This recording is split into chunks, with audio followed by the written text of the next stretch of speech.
Salut camarades, Gilets jaunes aujourd'hui, le 19 mars. C'est un hommage pour nager, déclarant des gilets jaunes, des manifs en fait. Gilets jaunes rend hommage.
Rappelons qu'un nager est décédé il y a 3 jours là. Et il a eu un accident de voiture le 25 janvier. Il est resté au coma pendant 1 mois et demi quoi. Vive la commune de Paris.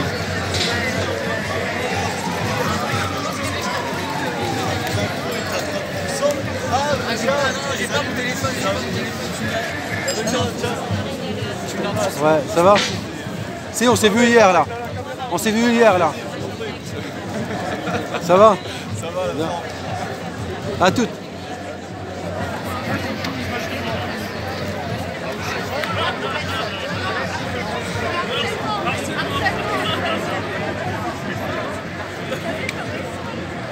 Après, il y a d'autres décès. Hein. On a su que Edith, pareil, Gilets jaunes, est décédée. Ça fait pas longtemps. Il y a Christophe, pareil, qui est décédé il y a 1 mois et demi.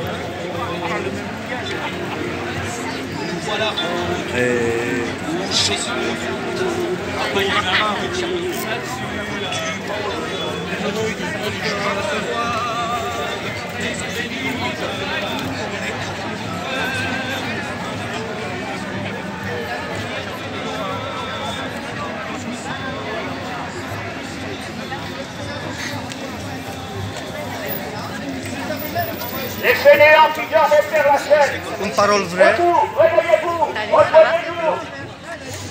Bande de spectacles.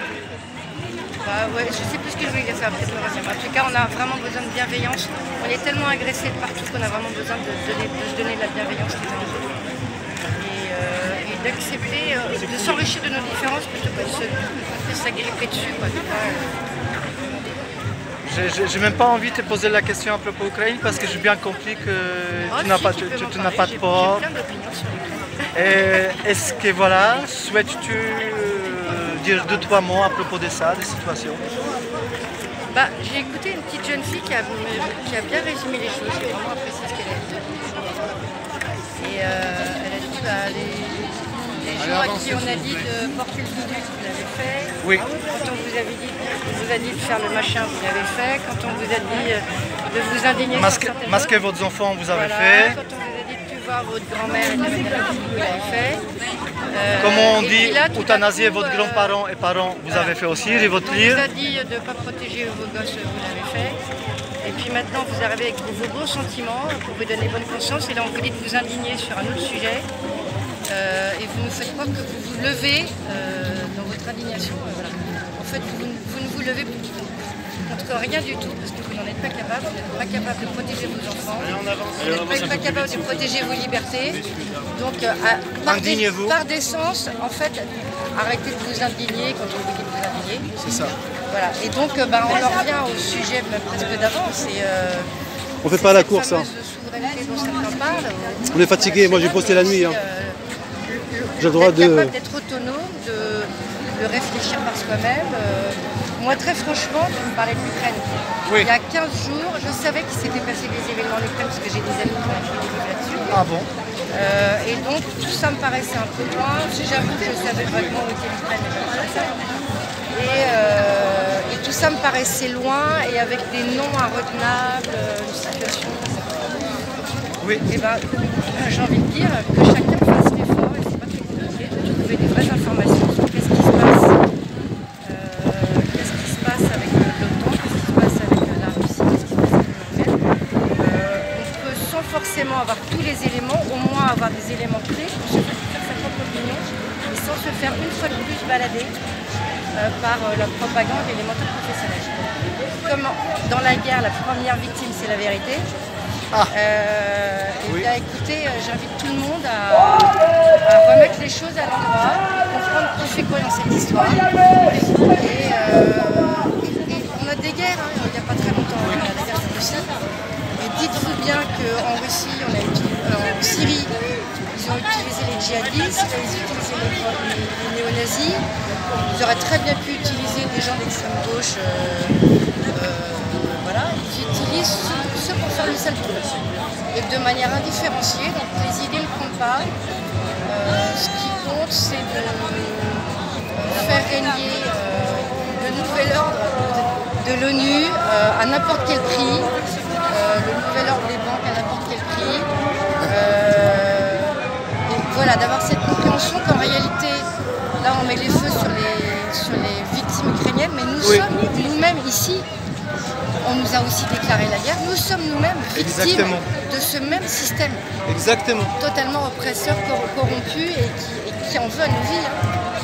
Donc, écoutez, s'il faut se lever pour quelque chose, effectivement, c'est pour la vérité.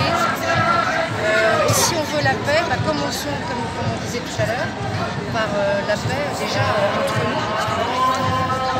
J'imagine un seul que... cortège aujourd'hui aurait été un Ouais. signe de paix. Normalement. Alors avant de vouloir l'exporter ailleurs... Il y a plusieurs commençons cortèges, c'est par vrai, nous. sur Paris. Voilà. J'imagine bien que avec ta lecture et les recherches que tu as déjà fait avant, il y a un aspect aussi de cette guerre en Ukraine. On ne parle pas l'histoire de Hunter Biden.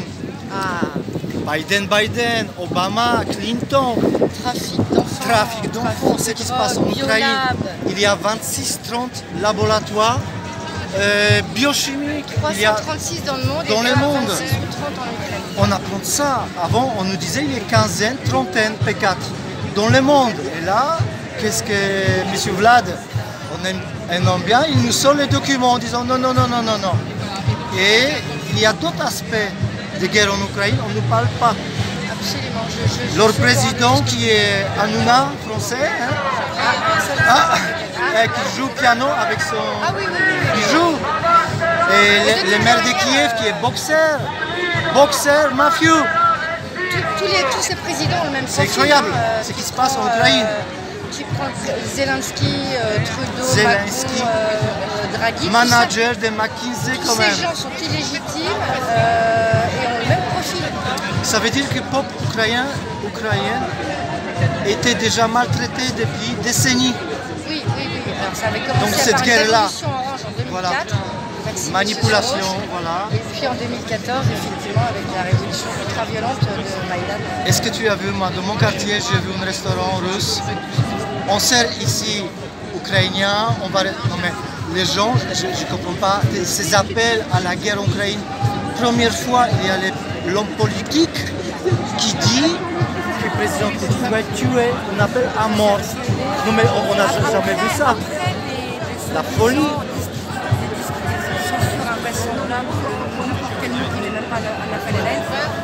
Appel à la haine. Djihad fait en Russie maintenant parce qu'on appelle les gens à se battre. L'Union européenne qui envoie des armes aux civils. Et ici, nous n'avons même pas droit. Donc qu'est-ce qui se passe en fait? Ça, on sait. Le seul truc, c'est qu'on nous pousse vers la folie, parce que tout est tellement contradictoire et mensonger qu'on pousse vers la folie. Donc moi, j'avais dit il y a très longtemps, je ne sais pas si ça a été dit, notre plus grand défi va être de ne pas sombrer dans la folie. Voilà, ça se confirme. Mais en tous les cas, je crois que peut-être une des raisons un peu de l'endormissement des Français, c'est qu'on est dans cette illusion que nous sommes dans le pays des droits de l'homme, que nous sommes dans l'illusion que nous sommes forcément en démocratie. Moi je dis que la démocratie montre son vrai visage, on n'est pas tombé en dictature, la démocratie montre son vrai visage. On a toujours pensé que ce qui pourrait se passer à l'autre bout du monde ne pourrait jamais nous arrêter. Jamais nous affecter, exactement. Jamais. Ça arrive toujours aux autres. En Argentine, ou même à Chypre, on ne pourrait plus un jour retirer du fric, là ça nous fait millionner. On pourrait avoir des pénuries alimentaires en France, impossible à imaginer. On est des gouvernements corrompus, voire même beaucoup plus que dans les pays où ça se voit et qui soient contre nous. Beaucoup de gens ont du mal à intégrer parce qu'il y a eu un vernis tellement épais pendant tellement longtemps que je peux comprendre que certaines personnes aient du mal à faire tomber cette illusion. Mais tu sais, peut-être s'agit aussi, tu sais, nous avons interviewé David, un psychologue, et son analyse c'était qu'en fait les gens sont dans le déni. Tu sais, c'est tout le traumatisme. Depuis 12 ans, les gens sont exposés à quelque chose de très violent, on voit les morts. Ça commence avec ça. Et du coup, c'est un maintien un peu en réanimation du cerveau des gens. Et nous sommes un peu, certaines personnes un peu se réveillent de cette coma, mais traumatisées là. Je pense que peut-être s'agit aussi de ça, tu vois, c'est pas juste volontaire, opinion. Oui, non, mais tu as raison. Souffrance quotidien. Tu as raison. Puis, honnêtement, je pense que chacun de nous, on est passé par des phases aussi d'endormissement. Ah mais complètement. Moi, j'ai pas été toujours. Oui. C'est petit à petit. Hein? De toute façon, petit à petit, on apprend des choses, on est informé autrement, hors télé, quoi.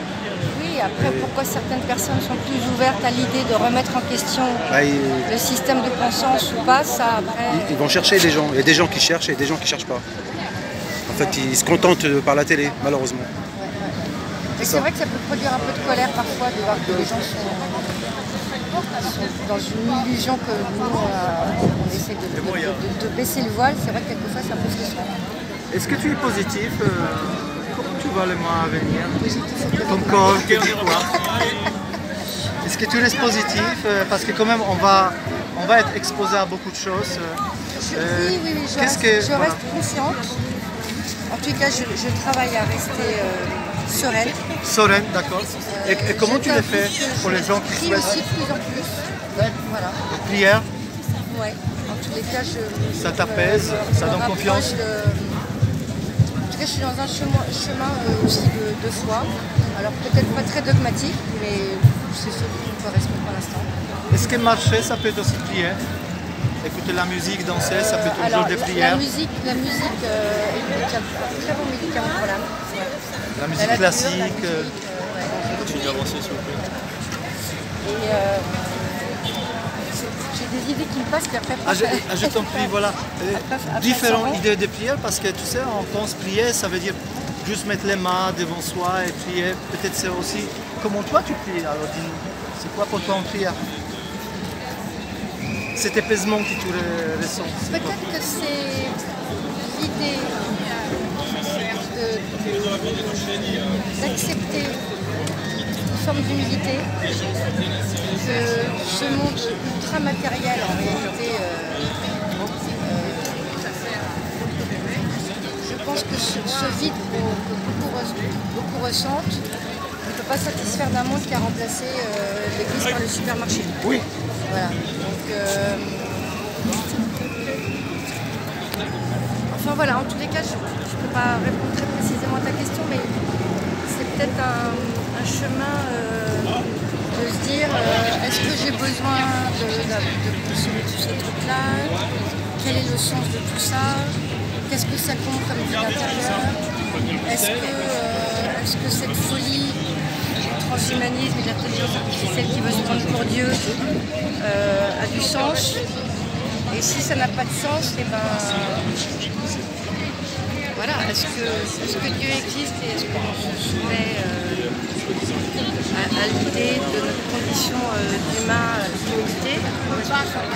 Bien sûr que c'est pas, mais bon voilà. Le problème c'est que les médias partent. Tu commences à oublier ta routine, ça. Mais certainement. Délégitimé. Ah ouais, non mais c'est ouf. Et il y a un alerteur donc, du matin qui s'appelle Christian. Arrosage automatique solaire. Qu'est-ce que je raconte? Que des mannequins, c'est sûrement la fashion week. Que des mannequins au bord de l'anorexie. Qui influencent le prix, on peut vendre des cosmétiques. Je pense que je suis le grand frère dans les soirées solaires.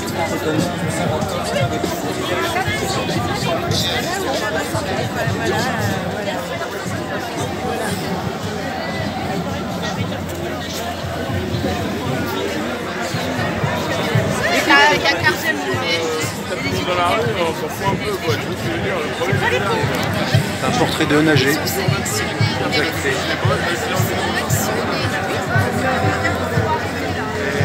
pas qu'est-ce qui est. Indignez-vous, comment ils vont pouvoir? Indignez-vous.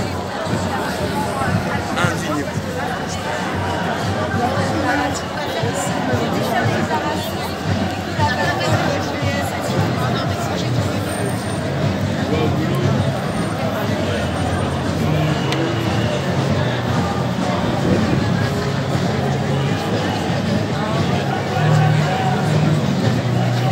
De toute façon, les Gilets jaunes, ils n'ont jamais lâché, hein. Toujours présents dans les manifs. Depuis 3 ans et demi là.